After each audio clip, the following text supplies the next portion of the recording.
pathology, and they are the first in the West Midlands to go both technically and clinically live with digital pathology.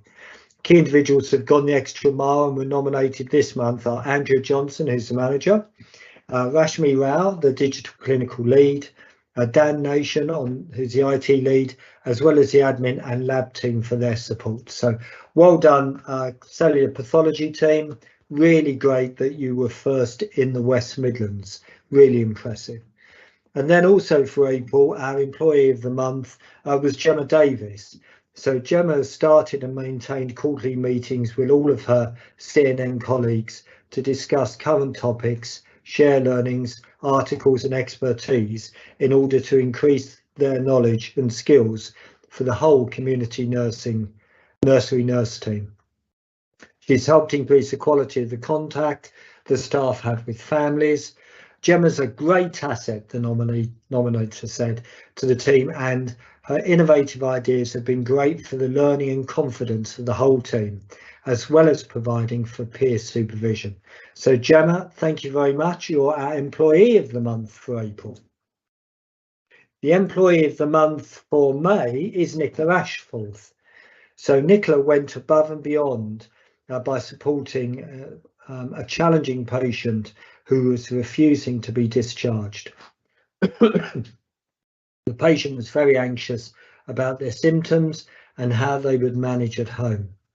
Nicola sat with the patient and provided sound clinical reassurance and provided ways in which they could also be supported by the early support discharge team.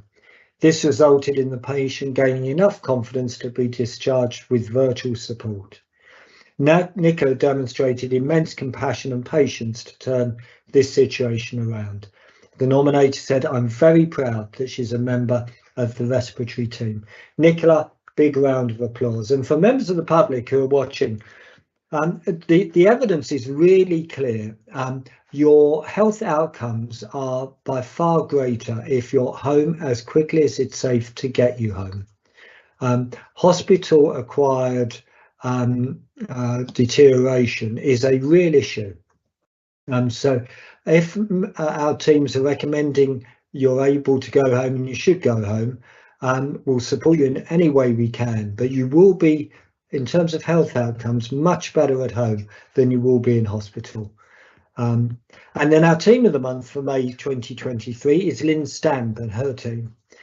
During the consultant's job plan changes, Lynn and her team have cancelled and rebooked several clinics several times, which was then followed by further cancellations due to the junior doctors' strike. They have been up against it, but worked hard to support as best they can, which takes so much pressure away from the orthopaedic team, which we are so grateful for. Thank you, Lynn, and all your team. Big round of applause, Lynn, and team in orthopaedics. Thank you for your hard work. And I do just want to say generally that the summer months have been incredibly busy for all of the frontline teams at Wye Valley. They've done an extraordinary job in supporting colleagues during the various different strikes that have gone on. And I can't thank them enough for putting the citizens of Herefordshire first and doing quite extraordinary things. And all my executive colleagues deserve the whole board's thanks for their efforts in this regard, because I know it's been an immensely stressful period for all of you, so thank you. Okay, we'll move on then to the body of our board meeting, and first up we have, I don't think any apologies for absence, but any new declarations of interest. Do you want to raise a digital hand if you have a new declaration of interest? Mr. Burley, you do want to raise a digital hand regarding a new declaration of interest. Glenn? I do, Chairman. I should formally record the fact that since Worcester Acute have joined the group from the 1st of August, I am their Chief Executive. Thank you. And equally, I need to declare that I am now the Chairman of Worcester Acute, as well as Chairman and Majority Owner of a new business called Maranatha One Properties Limited. Okay, the minutes of the meeting held on the 6th of July. Were there any points of accuracy colleagues would care to comment on or amend? Okay, I can't see any digital hands raised, so I'll take them as accurate. So we go then to page 20 of our pack for the matters arising. The first was with respect to the activity performance report, and the Associate Chief Operating Officer Integrated Care Division will provide more granular detail to the reasons why we're running behind on our elective work compared to 2019, and we'll pick up on that in the pack, I think, won't we, today, later, Jane and Andy, so thank you. And then Erica will consider the risk and consequences of the ongoing industrial action, and that's been covered off and is in the minutes. Thank you, Erica. I can't emphasise enough the enormous disruptive nature of the strikes, and we hope that there will be a speedy resolution. At the moment, it's causing distress both to our staff and to our citizens. In terms of staff survey results, Jeffrey will provide an update at a board workshop prior to the next staff survey, and we're planning to do that in October, I think, Jeffrey, so thank you very much for that. Are there any matters arising that colleagues feel I've missed? Okay, so we move on then to the Chief Executive's report. Glenn, over to you.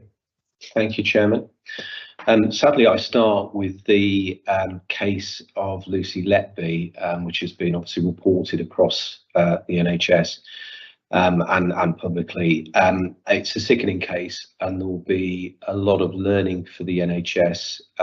It shocked everyone, but particularly the NHS workforce, and so we've been providing support to staff in the wake of that. The learning is not just about what could happen in a neonatal service, though, so I think it's really important for us to consider that someone like that sadly could be employed in any organisation, in any service. So this is a wider learning point. It actually took place before freedom to speak up guardians were in place in the NHS, and I think that's a really important point to note. And I know one of the things that we'll be continuing to do is to ensure that our freedom speak up guardian and the support around that has full access to the board, ensuring that people feel able to speak up and that we have the right culture in the organisation to support all of that. There'll be further learning that I'm sure we'll bring back to the board, and later on when we discuss the quality committee, we will talk a little bit more about it, I'm sure. I then turned to managing urgent emergency care alongside elective recovery. There was a further NHS recovery summit in July, in which I was fortunate to attend, and that was a follow-up from the session that took place in January.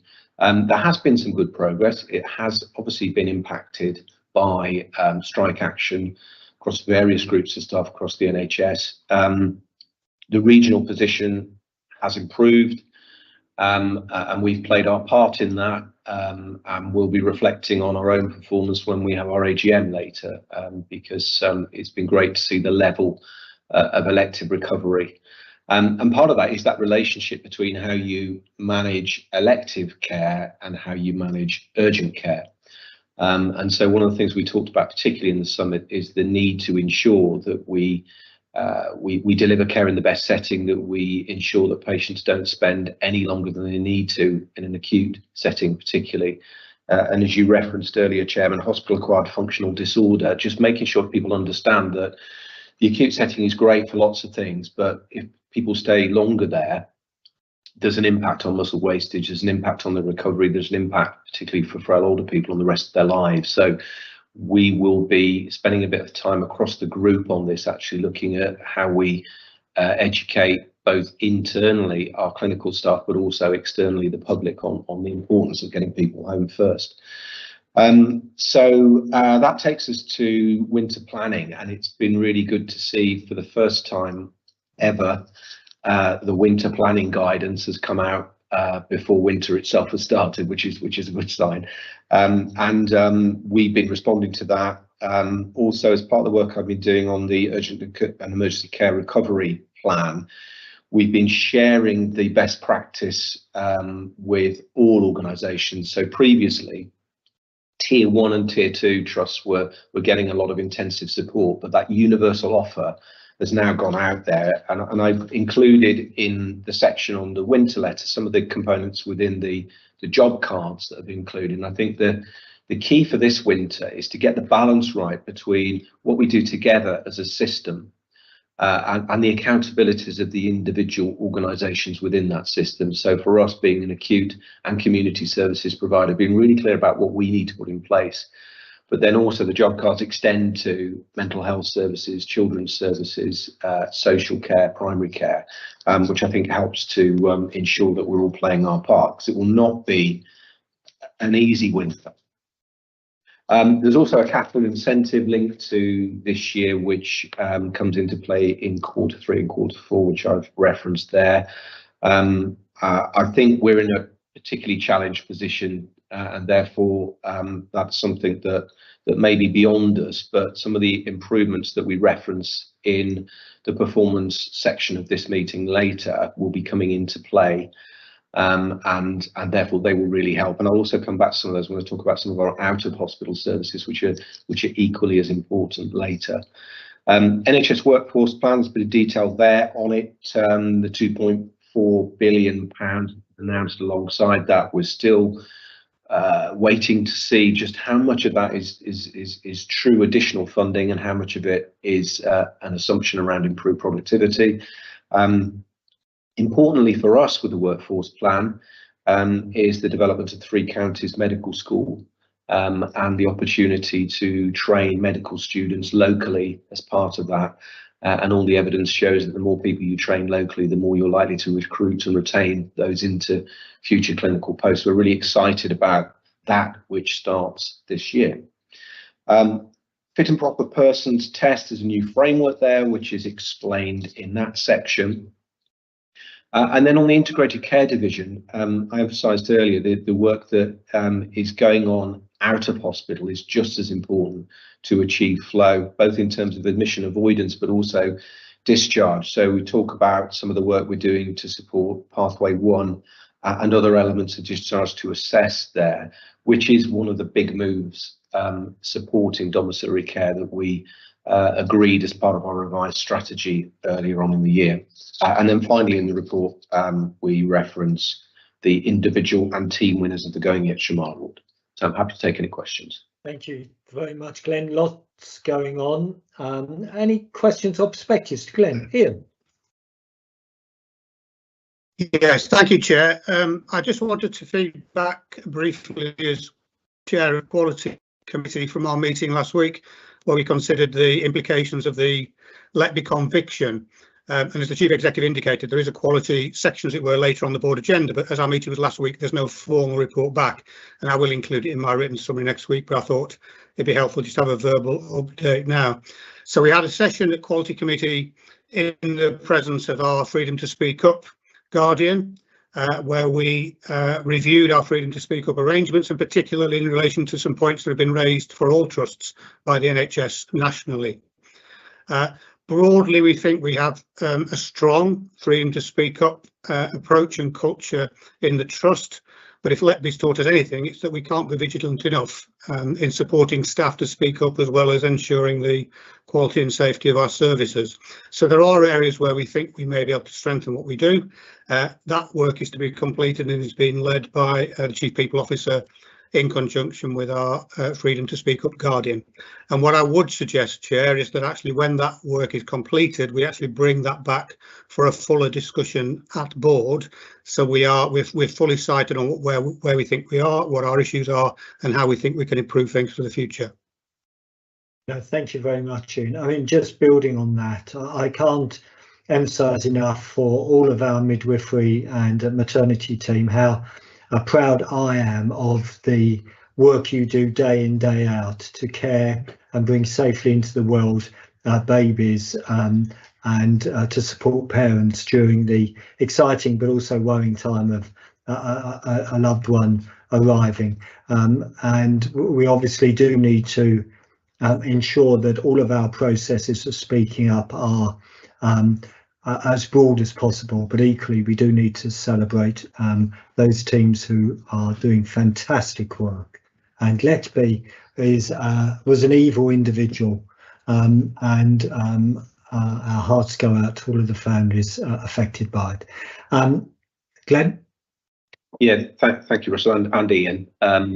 Just to add to that, I think that there are multiple channels that our staff can use, both internally and externally. One of which, actually internally, is the rumour mill, which is the portal that we put in place for staff to be able to anonymously ask questions and have those questions answered, and then the question and the answer put there for all staff to see. So that helps us to understand if there are any concerns in any parts of the organisation. I do, though, feel quite strongly about the need to have internal freedom to speak up guardians. I know there's been a bit of a debate starting about whether they should be internal or independent.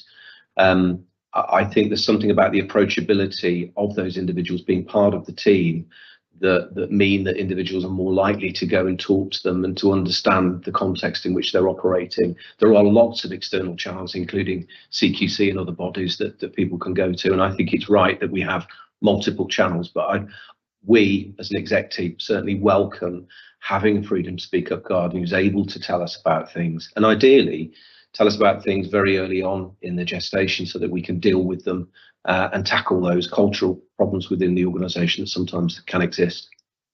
Okay, thank you, Glenn. So we'll move on then and start to dive into some of the detail of our performance, and I'll hand over to Jane for the integrated performance report. Jane. Thank you. Just another word about freedom to speak up, though. I think it's something that we have in the last few years since it's been available. It's really grown. It's become better known in the organisation, and we have hugely benefited from that. It has absolutely alerted us to things that otherwise would have got into much bigger issues, and we've taken some action where we otherwise wouldn't have been cited. So it is absolutely brilliant, and we will keep investing in it. The latest thing we're looking at is how we recruit more freedom to speak up champions. So it's not just the one guardian. We've got champions everywhere who can be that first line in every department. So lots more to be done. So an introduction to the performance of the report. Then you said at the beginning, Russell, and you're right, it's been a really difficult summer, both just that sort of ongoing urgency, urgent operational pressures and emergency demand that's coming in, is there the industrial action related to that, and the action that's coming up in September or October, when there is coordination and alignment between junior staff and consultant staff, is going to be even more difficult than we've been managing over the summer. It has been managed really well, and that's lots of clinical teams, lots of managerial teams involved in doing that. But I think the other thing that we have achieved over the summer is really maintaining momentum on some of the improvement work that we're doing. The board was cited this morning on a huge amount of work that's being done around elective productivity, and then there's the same amount of intensity on improving our urgent care pathways. So I did particularly want to thank Andy Parker for maintaining all of that momentum whilst managing those difficult pressures, because he's had some really big gaps in his team over the summer. Most of them are filled now in the last week or two, but it's been a huge effort from him. So I just wanted to say thank you. I wanted to mention particularly the issue around the value weighted activity. It sounds like it's a slightly odd measure, so I'll just explain it. So it's about the activity that we're doing in our elective pathways, both outpatients and through theatres. And what it does, it just weights it depending on the complexity of the case. So obviously it takes you longer to do a hip replacement than it does to do a small procedure. And so that measure, over the course of the summer, over June and July, which is the latest information we have, we've been delivering as a proportion of what we did in 1920, and we're doing between 106, 110%. We're doing more than any other provider in the Midlands, and so again, there's a real thanks on that to all of our teams. But what we heard this morning was that we've still got a lot more opportunity to improve productivity, so we can do even better than we are doing, and so that's why the focus remains on that.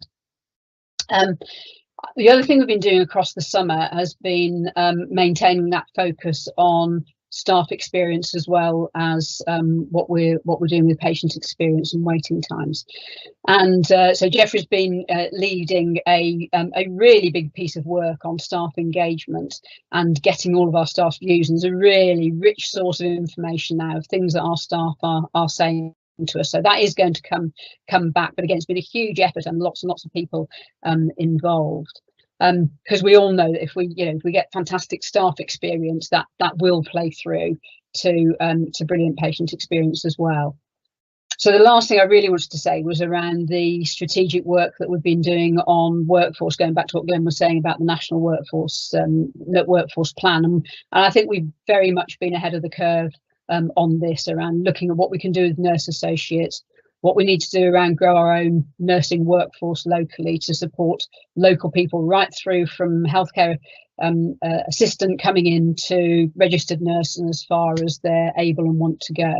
So that business case we've got on the board later. The ICB are taking that work and they're expanding it right across the ICB to make sure that we've got the same approach across. So it's a really strong piece of work. So again, thanks to Lucy and her team for doing that and implementing a sort of a new approach to how do we recruit, train and retain the very best staff, particularly in our nursing workforce. Jane, great summary, thank you. Any questions to Jane, or should we just dive into the detail, team? Okay, so I can't see any hands up, so we'll go over on to Lucy and David on quality and safety. Lucy? Thank you, Chair. I'll start and then hand over to David for mortality. Just in the summary of the report, I just allude to the patient safety incident response plan, which is in draft. It's coming to our quality committee at the end of this month, and we intend to bring that to board for approval in October, which would then allow us to move to the new patient incident response framework in November, which keeps us online for delivering all elements of the new patient safety strategy. You'll also note in the summary that I refer to the fact that our maternity services received a CQC inspection at the end of June as part of the national maternity inspection process. We've received the draft report and would aim to bring that report and associated action plan back to board as soon as it's publicly available, and we will have a discussion later about that. I include in the pack the end of the Q1 performance for the Commissioning for Quality and Innovation, the Sequin programme. It's a really strong start to that programme. End of Q1 results particularly strong for the identification of frailty within the emergency departments and around the assessment, diagnosis and treatment of lower leg wounds. And you can see I've just popped a graph into the report that says actually our healing time for complex lower leg wounds has reduced from 23 weeks to 14 weeks. So we really are leading the way with that, hence the strong performance. We only marginally missed the Sequin upper trajectory for the NEWS 2, so that's unplanned admissions to critical care, which is a new Sequin for us this year. And then we marginally missed the assessment of pressure ulcers and the malnutrition screening. But actually, given that the pressure ulcers is applicable to the acute site, and we know where the community site started in Q1 last year, this is really strong performance. And we certainly used our pressure ulcer improvement plan that we have in place, because as you know, I'm worried about those pressure ulcers that are acquired in our care. We used an opportunity when the CQC visited us informally a couple of weeks ago. We took the inspectors to the frailty block and to our emergency department to showcase some of the improvements that we're making in relation to prevention of pressure damage for our patients. You can see in the report, and I am a little bit worried, and Jane alluded to it in her report, just the increasing number of complaints that we've received during June and July. They are focused in 3 areas, which is around ED, head and neck, and women's and children's. A couple of areas where are known concerns. So that's particularly around access and waiting times for children and young people into our community paediatric service, a known issue within orthodontics. And the ED, I provide a little summary of the themes that are coming through the ED complaints. But just to note, the emergency department annual survey was published about 6 weeks ago, and that survey, those survey results and the associated action plan, plus the themes of emergency department complaints, are again coming to quality committee at the end of September, and we'll provide a little bit more detail to board next month. That's all I want to cover. I'll hand over to David and then take questions at the end. Thank you. Thank you, Lucy. David? Thanks, Lucy. Thanks, Russell. So another reasonable month for mortality. Russell, with the shimmy from NHS Digital, so that's the national figure, which the latest data we have is till February 23 is 102.2. And the shimmy from the local data that we calculate ourselves or have calculated for ourselves, the HES data from April 23 is 103. That normally drops by 2 or 3 points. So we're actually looking forward to a level of about 100 in the next report. So pretty good performance. The outlier groups, again, all chugging along, working well. NOF, fractured neck of femur, is seeing satisfying reductions, as is heart failure. So I've got no real concerns there. And perinatal mortality statistics remain low.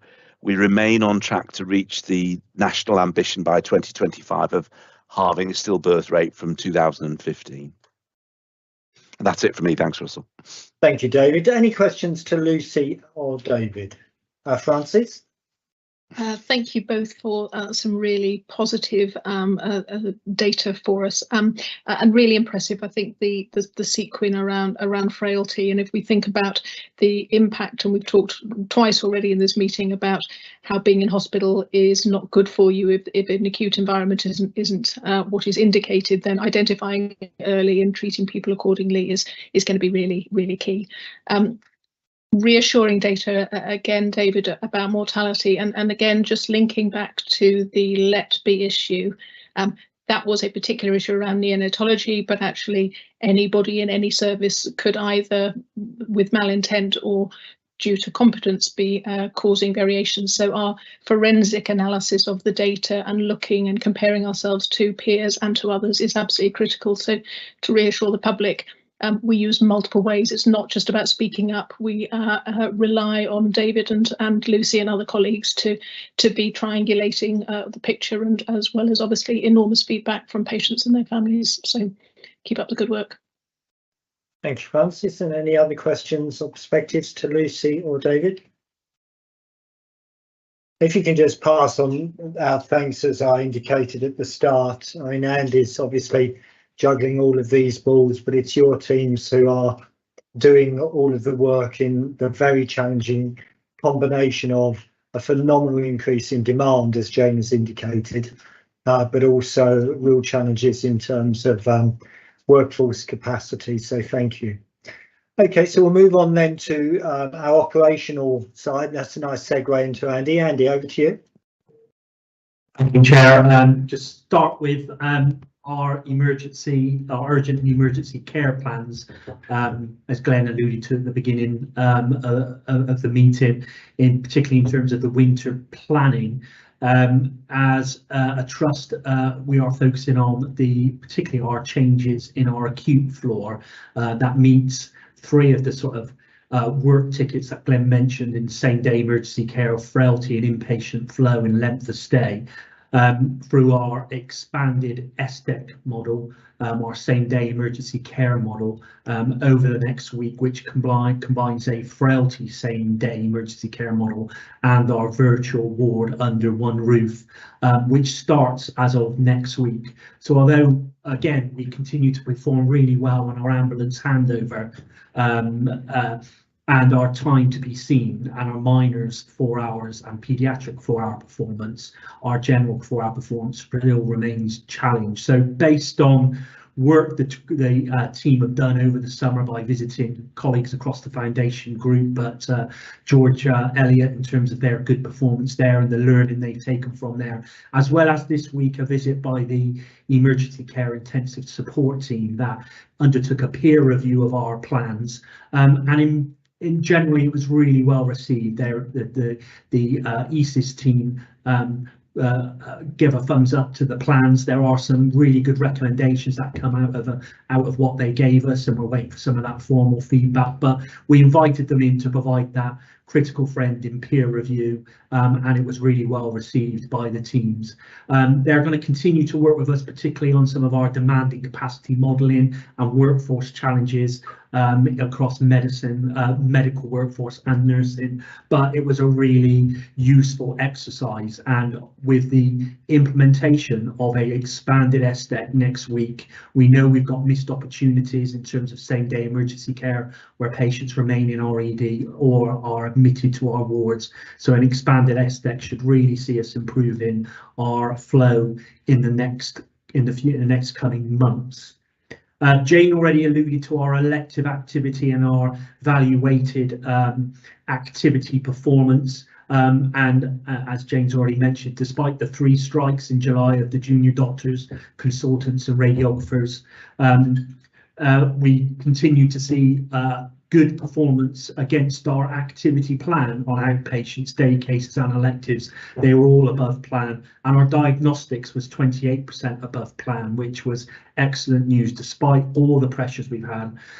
Our biggest concern still remains endoscopy. There's some real pressures there, particularly in workforce, but we do have robust plans in terms of additional non-medical endoscopists, increased sessions in September, and new consultants starting in October, which will increase the core capacity for our endoscopy, and we're confident we can get back on track and reduce the length of time, particularly for our cancer patients, as we move into the autumn.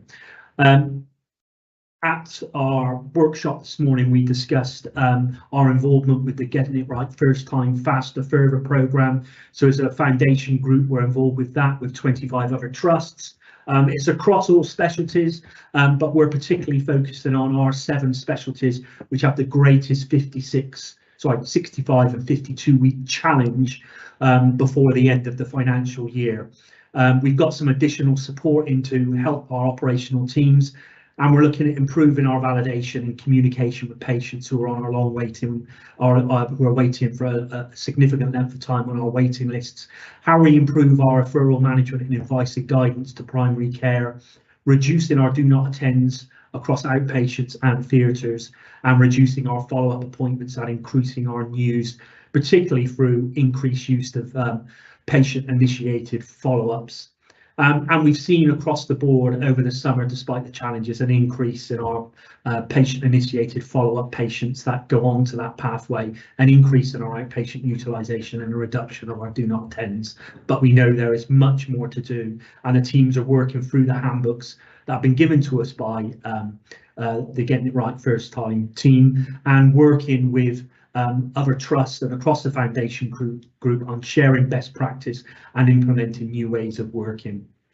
As a trust, on the 4th of August, we were sent a letter from the NHS England team around protecting and expanding our elective capacity, and the team are working hard to ensure that we've got a detailed response to that letter, and that is required for a board sign off by the end of September, and our team are working through that now to provide that assurance to the board that we can meet that requirement.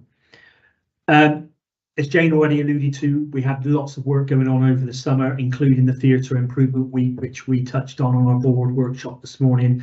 Lots more to do there and lots of opportunities, and the team are well engaged in, and there's a comprehensive action plan behind that. But we also held a Cancer Improvement Week, and that had a significant impact on the education and understanding of our operational and clinical teams on the cancer KPIs and improvements to pathways that we can make in our performance standards. Hereford Health Watch supported that by some patient interviews and the learning in good work that was undertaken by that team is fed into our action plans, and we intend to hold that now every 6 months. Through that event, we saw a significant reduction in our 62-day waits for cancer, and it reduced to its lowest level since COVID, and hence why we will include that as a 6-month rolling programme. Lots of good learning there, and also in my pack just highlights some of the changes to the cancer performance targets that start in October, and we also use that session to brief some of the operational and clinical teams on what those changes to the performance standards for cancer means. And Chair, you alluded to the outstanding action in the action log regarding 1920's activity. It's detailed in my report on the RTT activity and those specialties that are behind the plan against 1920 and reasons why, and happy to take any questions on that as well. Thank you. Great body of work, Andy. Thank you. We know there's still lots to go after though. Questions and perspectives to Andy? Yeah, just sorting out some of the data issues we talked about this morning, Andy, is going to be key because that seems to be skewing some of the perceptions, which we need to make sure is right. But fantastic performance in terms of weighted activity. Really well done in the circumstances. Jeffrey, over to you. How are you seeing things on the people side?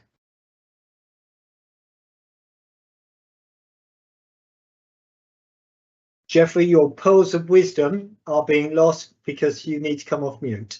I do apologise. I was on full flow there. But in terms of the HR KPIs, we're still seeing strong performance on most of the KPIs, and we now have the lowest levels of vacancies and staff turnover that we've seen over the last 12 months. So over the next few months, which we know will be more challenging, the HR team will continue working closely with our line managers to ensure we can try and maintain that good level of performance. We've just received the NHS Pastoral Care Quality Award in recognition of our international recruitment program and our commitment to the staff health and well-being agenda. So it's important for us to ensure that we still keep on pushing the health and well-being agenda, and our health and well-being program with Halo Leisure has also been shortlisted for a national award by UK Active. So you can see that the things we're doing are being recognized.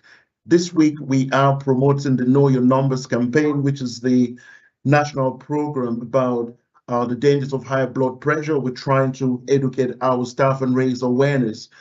And students from the Royal National College for the Blind will be supporting our Health and Wellbeing Week, which will be run over the next few weeks. So lots of work going on in terms of the health and wellbeing agenda.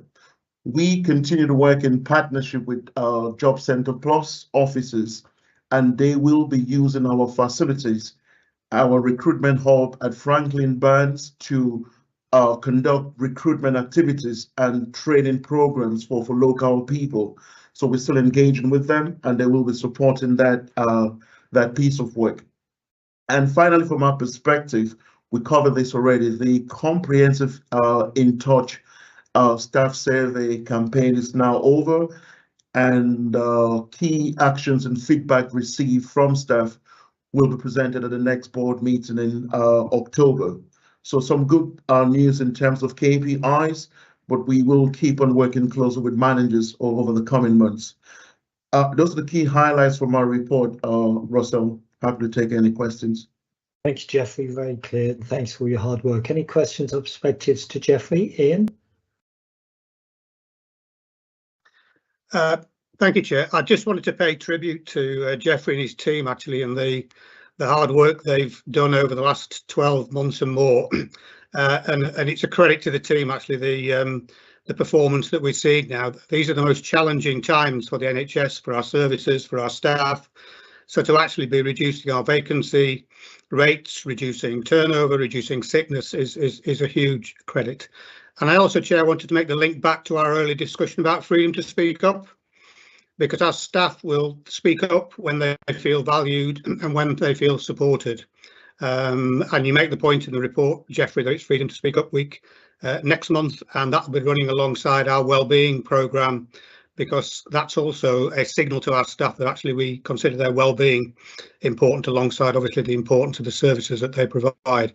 And I also note you say the NHS annual staff survey starts later this month and runs through to November, and I look forward to seeing the results of that in due course. I really hope some of these positive moves are fed through back to us in the NHS staff survey, Chair. Great, thank you, Lynn. Well done, Jeffrey. And any other questions or perspectives to Jeffrey? And Nicola. Oh, sorry, Nicola. Okay, you can give Jeffrey, you can give Ian the fiver later.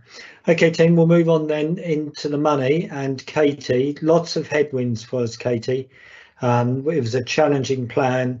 The strikes haven't helped. How are you seeing things? Thank you, Chair. So I'll do the usual run through, and I'll seek to draw out some of the key risks for colleagues for clarity purposes. So this is the month 4 finance report year to date to the end of July. And I'll start with capital and cash because there's no exceptions to report in that regard. So the remainder of my update will be focused on the income and expenditure position today.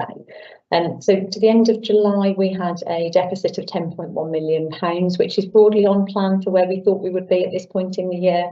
But within that, there is significant financial risk still for us to mitigate in order to achieve the outturn plan position, to your point, Russell.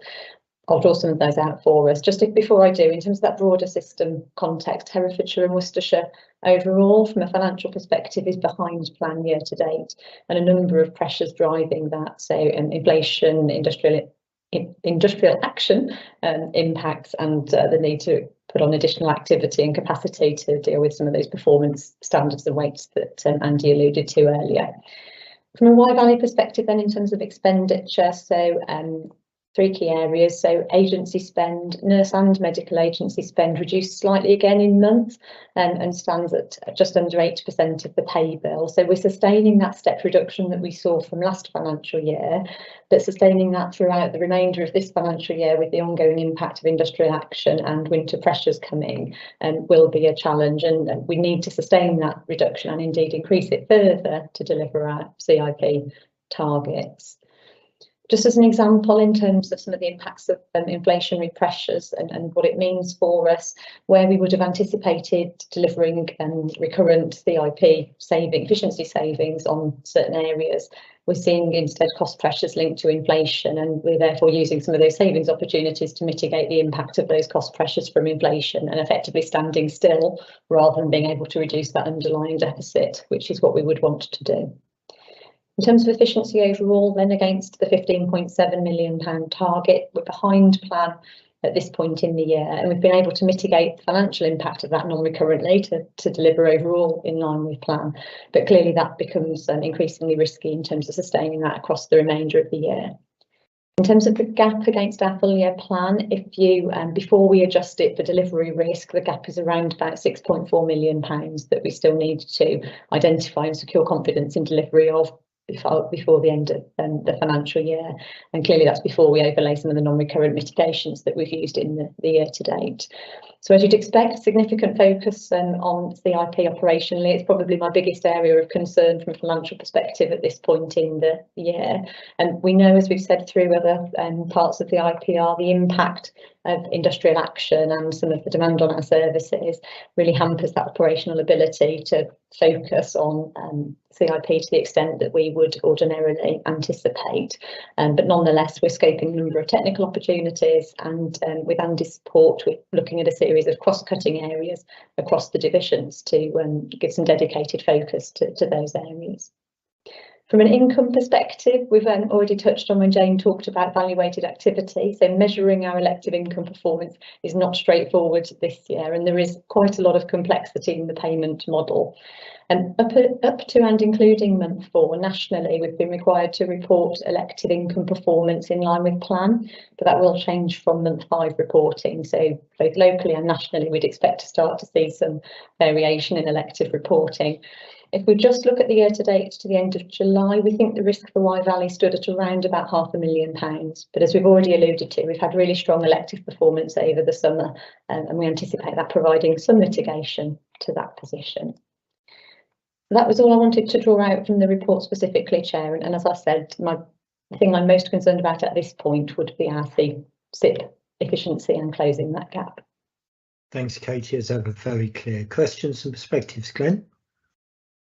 Quite rightly focusing on the further areas and opportunities for improvement, but let's not skip past this improvement in agency spend, because that's a really significant move for us. That chart on page 47 of the pack that shows for the first time since that chart was formed that we're actually below the ceiling, and that we've taken over £5 million worth of cost out compared to last year. Obviously, it links into some of the things that Jeffrey just talked about, some of the actions in the previous section, but that's pretty material. And obviously, we've got the appetite and the energy to go further than that, but that's really good progress. No, well said, Glenn. And best in the foundation group at shifting that trend, I think. Nicola? Yes, I've got one observation and 2 questions, and my observation was, I know it's month 4 and I know there's a long way to go, but you've clearly done an awful lot of work to be where you said you'd be and where you told us we'd be, and thank you for that, Katie. I say that's really important, and it's obvious that not everybody else is there. So you mentioned about the deficit in the ICS and that there were challenges there.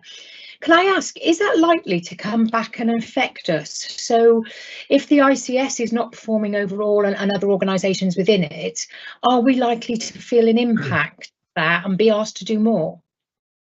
Katie, would you like Glenn to answer that? I'm happy for him to provide some context if he's willing. Yeah, obviously, I declared an interest at the start of this meeting in terms of the expansion of the group and Worcester Acute now being part of us, and obviously part of the challenge that the system faces is within the Worcester Acute position. And to reassure you, there's an active cost improvement plan that will have a few additional components to it over the coming years. So they're very much focused on that. I think, though, the national picture for me, we do need to be really clear that we're holding individual organisations to account. And we've been really clear in setting out our plan this year. And in fact, there was a national meeting yesterday, which Francis attended, where the Chief Finance Officer made it clear that we signed up to our plans, we need to deliver them. So I think first and foremost, our focus is on our own position. If we can help the rest of the system, then that's great. The system will come under more pressure, though, if it overall is adrift, and there's an increasing layer of scrutiny around expenditure across all organisations. And if you happen to sit in an integrated care system that's getting worse, then that's likely to have a bit of an impact on us. But I think what we can do is hold our heads up high on the plans that we've put in place, as you say. To be on plan at this point is a really quite important element of it, and I'm sure we all will be supportive of our Worcester Acute colleagues, and indeed there are some things that we're doing together that will help the financial position and the patient outcomes of both organisations. Thanks, Glenn. And then my second question was, so inflation costs, we've obviously made provision for inflation, but it's obviously outstripping what we made provision for. It'd be interesting, and not necessarily for now, but it'd be interesting to know what that difference is, and if it's significant, it'd probably be worth understanding. Can we come back to that in a future board, please, Katie? That'd be super. Of course. And Kieran, then we'll move on because we're running a little late now. Kieran? Kieran, you're on mute. Kieran, you're on mute. Apologies. Just a quick comment and a quick question to Katie. The quick comment is, if I refer to the bottom of page 50, there's what appears to be a minor issue, but I think it is significant, and that is we pay 97% of our invoices within 30 days, and we pay something like 60,000 invoices a day. It's no accident that we've got such a high performance. It's as a result of the activity of the finance department and management more generally. But the question is, given that we've got a planned £22 million deficit, do we remain confident that we're going to get cash to continue that high level of payment? Yeah. Katie? Thank you, Kieran, and I'm happy to provide a more detailed update outside, because I know we're going to have some time to catch up. But yes, is the short answer on the cash support. So there's a mechanism in place nationally, and we engaged with that as part of Q1 to make sure that as and when we need it through the year, it will be available to us. We haven't, up to the end of Q2, had to make use of that, but we anticipate seeking some cash support in Q3 or Q4, dependent on timing. Thank you, Katie. Thank you, Kieran. Okay, team, a good update. Things are tough, I know. Carry on with the hard work. Agency's fantastic, and let's continue to drive that elective mix of volume to drive up the income. So lots of opportunity, and as Ian said, the work we've done on vacancy is sort of underpinning all of this, so well done. So we've got an item for approval, the nursing workforce skill mix business case. We've talked about this a lot before, Lucy. We've obviously read the business case. What would you like to summarise? Yeah, I'll try to be brief to summarise. So, as you say, we presented this the proposal to a board workshop, and that was supported a couple of months ago. Katie, myself and Alan have had an opportunity to brief some of our non-exec colleagues around the content of the case, and I think that was really helpful in sort of just testing out some of our assumptions. Ultimately, what the case seeks to do, sustainable workforce moving forward by offering more opportunities to grow our own workforce, use the apprenticeship levy, support local people to progress from healthcare support worker through to registered nurse and beyond. It builds on the success of the Band 2 to 3 work that we did previously, and you could see in Jeffrey's presentation earlier that our vacancy factor and turnover for that group of staff has reduced significantly as a consequence of the success of that work. So it builds on that. There's two main strands to the case, essentially, Chair and colleagues, which is to provide more Band 6 senior nurses to provide 24/7 senior nurse cover on our wards, which would be more akin to the sort of skill mix that you see within maternity and other allied health professional groups. And it also seeks to provide more nursing associates, so qualified nursing associate roles, and then a commensurate reduction in Band 5s, which is where our most challenged recruitment area is. We could deliver it separately. Collectively, it's more cost effective. We already offer 8 nursing associate trainee places per year. And if we continue with that model, then we'll achieve our establishment by 2029. The preferred option in the case is to say, can we support a larger cohort of individuals to train to be nursing associates in the spring of next year, which would then mean we can achieve our target establishment by 2026. Financially, if you just look at the summary table in the case achieves savings in the first year. But we have set an ambitious target that says 50% of the Band 6 nurses would be recruited from outside the organisation, therefore reducing our vacancy more rapidly and offsetting some of the costs. And that is a challenging target. So that's 18 new Band 6s to be imposed by the end of March in order to offset agency immediately. And so we have worked some alternative through just to show what that would do to the finances if we don't achieve that ambition.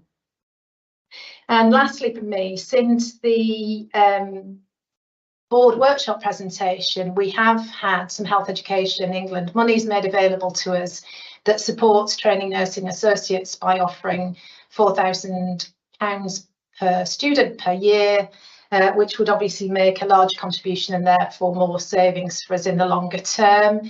We're just pinning down some specifics around that funding offer, but would be hopeful to be able to use that funding to save more. That's all I really wanted to summarise. Happy to take any questions, Chair.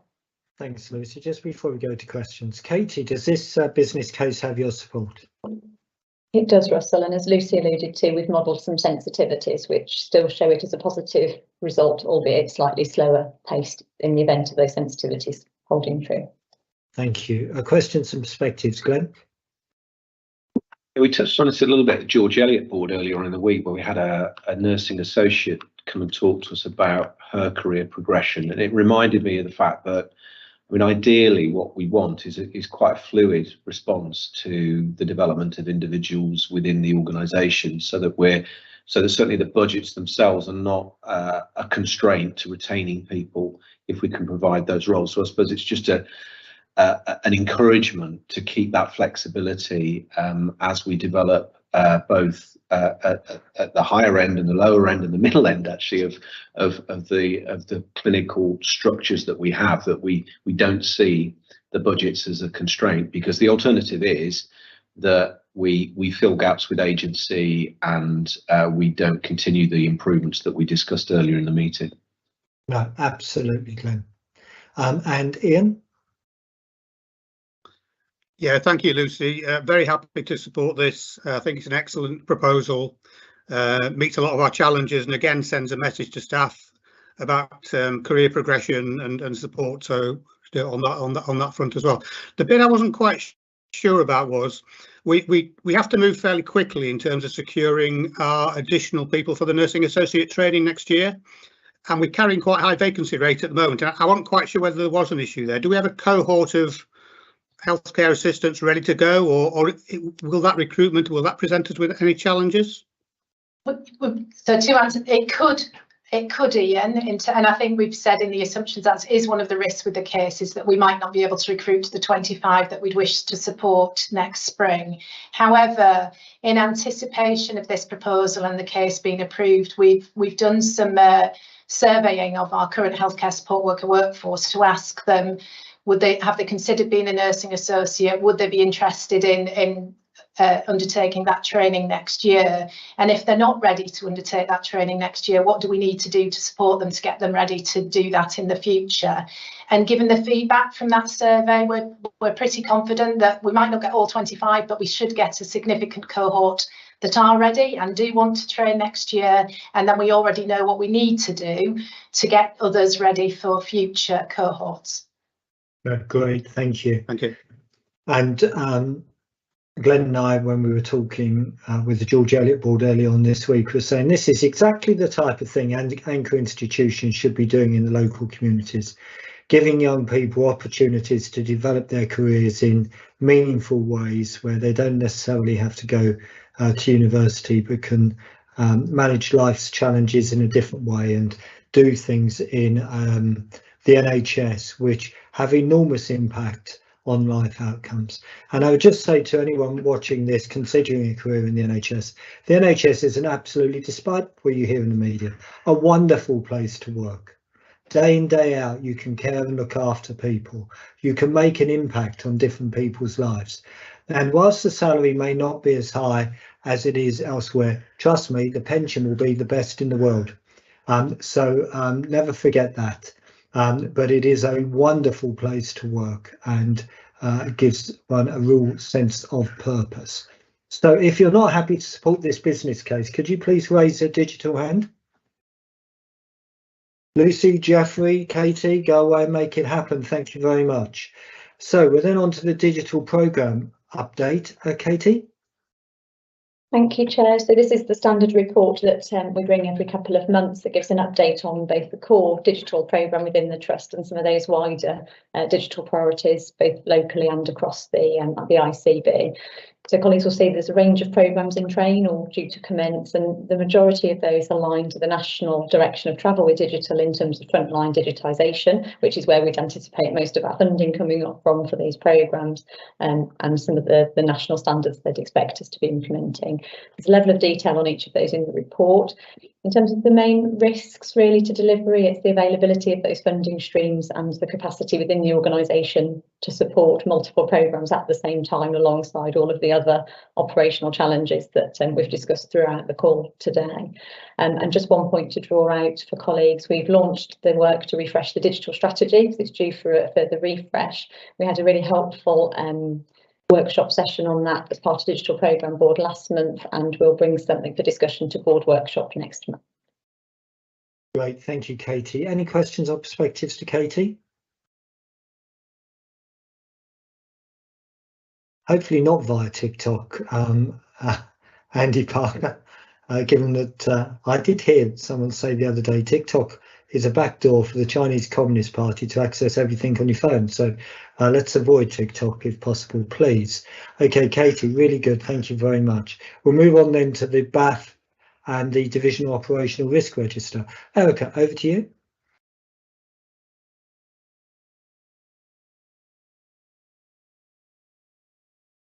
Erica, if you're talking, we can't hear you. Slow coming off mute, sorry, Chair. Yeah, I'll take the report as read. A request in previous meetings was we start to see some of the direction of travel for the risks, and it's pleasing to see some of those risks are reducing through improved controls and further mitigations being put in place. Our new risk management system, we're getting to grips with it all the time, and it is allowing us improved functionality now to link risks and to triangulate with incidents, etc. So that's an improving picture all the time.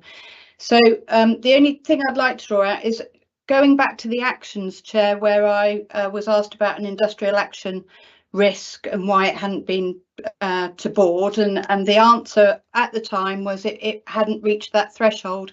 As at yesterday, we reviewed that industrial action risk and have heightened the score. So it will be a risk that will have board visibility going forward. That's great. Thank you very much, Erica. Any questions or perspectives to Erica on the BAF or the risk register? I do think for members of the public that these documents are the biggest risk we face at the moment as a trust is without doubt the impact of industrial action. So the sooner that is resolved, I think the better for everyone's collective sanity. Thank you very much, Erica. Well, one of the other things we are proud to be involved in and at the forefront of driving, I think, within the NHS is the Armed Forces Covenant. And delighted that Tim Howson has joined us today. Why is extremely, or Hereford, sure, and Hereford in particular, is extremely blessed to have a very strong history of a relationship with the armed forces. And Tim, who's the branch chair of the Herefordshire Veterans Association. Tim, welcome. And you and Erica are going to give us an update. So I'm not sure who's leading on this, but over to you. Well, I think thank you for the welcome, Mr. Chairman. Yeah, I will. It's going to be a bit of a double act, but Erica is going to take the lead, and I will chip in with a couple of slides. So perhaps Erica, you have control. My PowerPoint has just crashed, so I'm just going to carry on, and then I'll catch up with the PowerPoint once it starts to respond. So apologies for that.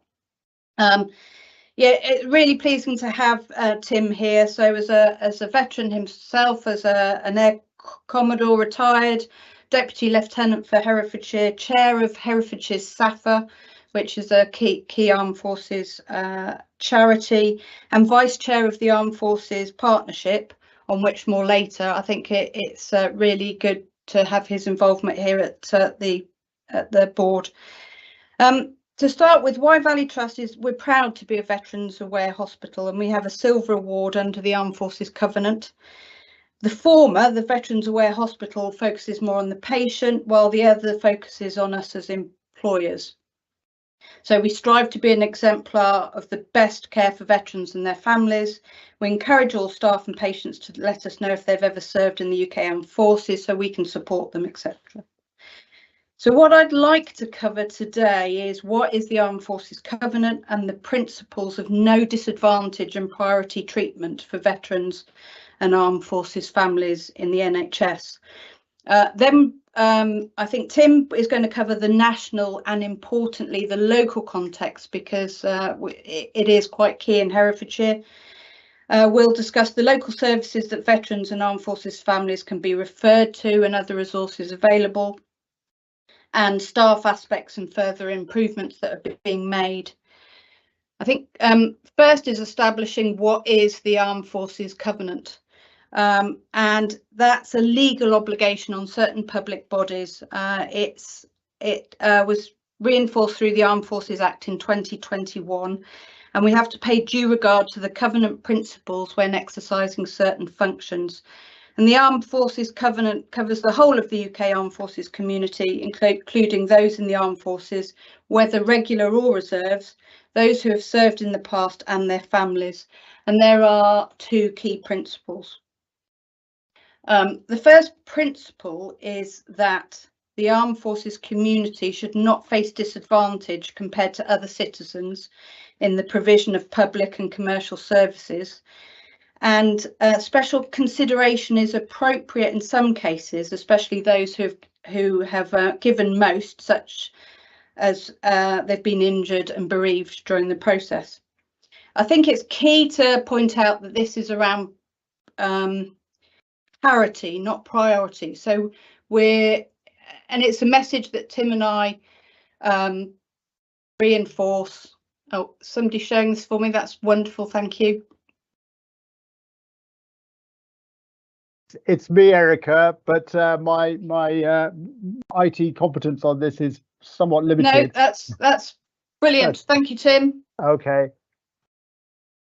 So it's I think it's going to the next slide, Tim, the two key principles. So it's a message that Tim and I try to reinforce around its parity, not priority. So we're not suggesting that armed forces community get any priority, but for example, if a member of the armed forces is posted and they were at a certain point on a list, and then they get posted, they don't go to the bottom of the list, that they should resume that where they were. And it focused the injuries around those who were injured during service. And of course, clinical need will always take primacy. I'll hand over to Tim for the national context. Yes, thank you, Erica. A quick definition of someone who is a veteran, and you can see it's a fairly simple one. A veteran is someone who served in the armed forces for at least one day. That's so that it's binary, you either have or